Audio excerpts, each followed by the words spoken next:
Next-generation Ducati Monster family moves to the latest 890 V2 engine platform for 2026.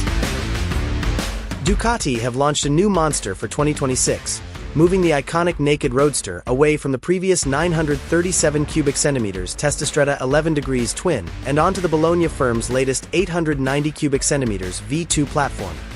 Already found in the mid-size Panigale, Streetfighter, and Multistrada packages. The move away from the larger capacity lump comes as no real surprise, with Ducati slowly migrating every model once using the engine onto a more up-to-date unit that meets the latest 5 Euro plus emission standards. The Monster was also highly unlikely to disappear from the range, having been introduced in 1993 as an accessible new line that was essential to the brand's survival. It's remained a constant ever since. Following this latest announcement, the only bikes left to now make the leap away from the 937 are now the Desert X and hypermotored 950. Unveils we are expecting to see in and around the EICMA trade show in Milan in early November. Back to the new Monster though, and the twin-cylinder motor produces a claimed 109.4 brake horsepower at 9,000 revolutions per minute, plus 67.2 lb-ft of torque at a road-friendly 7,250 revolutions per minute. Overall weight comes in at a claimed 175 kilograms without fuel, said to be 4 kilos less than the outgoing model. Power sits at just a smidge under the current model's 110 brake horsepower at 9,250 revolutions per minute. Not that you're likely to notice that. However, a larger peak torque figure of 69 lb-ft previously arrived at a far lower 6,500 revolutions per minute. That said, 80% of the new bike shove said to be available from 4,000 to 10,000 revolutions per minute, with noise provided by a twin-exit exhaust on the right-hand side. A Terminioni option can also be spec'd.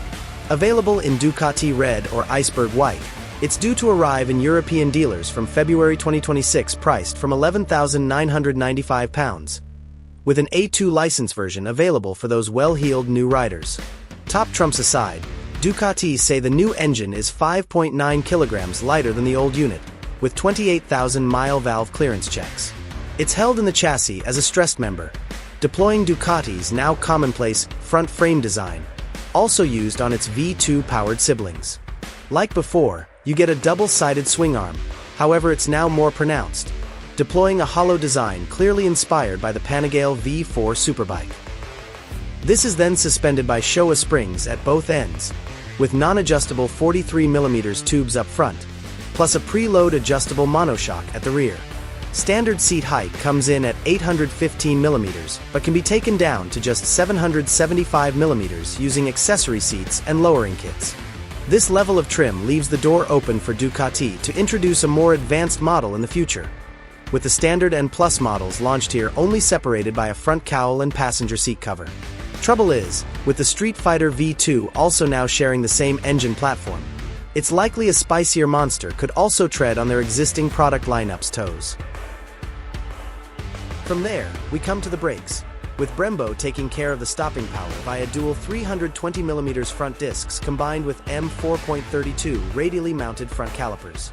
The rims themselves are a conventional 120/70x17 and 180/55x17 shod with Pirelli Diablo Rosso 4 tires, designed for sporty road riding. Also aiding with the sporty road riding are higher bars that now sit further forward, with the paneling sitting below the rear of the redesigned fuel tank featuring a grippy outer finish, said to aid rider composure under hard braking. As you might expect, it's also kitted out with lean-sensitive electronics plus a 5-inch color TFT display that's light-sensitive and promises turn-by-turn navigation, controlled by a joystick on the left switchgear cluster.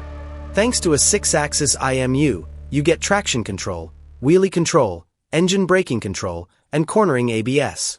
The bikes spec'd in the photos also show cruise control, an up/down quickshifter, and heated grips.